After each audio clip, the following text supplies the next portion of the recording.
Hello, my name is David. I own Illinois Nut and Candy. We're online at raisingthecandybar.com. Today, we're going to learn how to make maple roasted nuts. The nut I chose to roast today are almonds for the nutritional value. So what we're going to do is we're going to start off with some of the key ingredients being the almond, maple syrup, canola oil, vanilla, and cinnamon.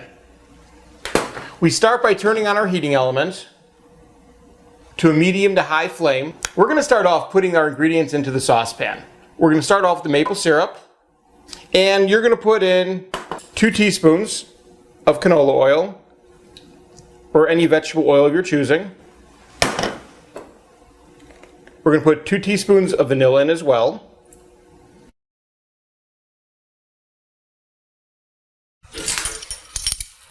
As the mixture starts to boil, we'll add a tablespoon of cinnamon.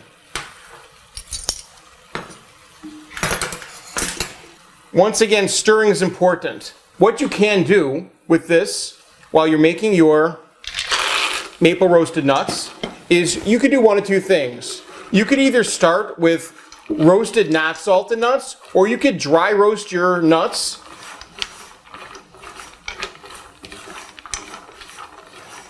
in an oven prior to beginning. It's really a preference, what you think's easier. So what you're going to do is you're going to continuously stir it on the heat. What we're going to do now is, as you continue to stir, even after you've taken it off of the heating element, you're going to bring it to a cookie sheet. Once again, we put parchment on our cookie sheets. You're going to spray it with a non-stick spray, and then you're going to very carefully add the almonds or the nut of your choice to the cookie sheet. What we're going to do now is we have the nuts sitting on a cookie sheet. In order to help cool them quicker and to make sure they don't continue to cook on the sheet, we're going to put a speed rack or a cooling rack of sorts under the pan and let the nuts cool to room temperature.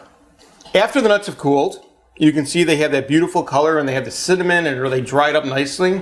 The nuts are ready to eat. They're perfect for salads or to eat by themselves. Important note, the nuts will only last a day or 2 once you've made them, even if you put them in a Ziploc bag or an airtight container. So make what you need for the party or the occasion or the dinner you're having. Eat them, enjoy them, and then make them again for the next time. My name's David. I own Illinois Nut and Candy. We're online at raisingthecandybar.com. Have a sweet day.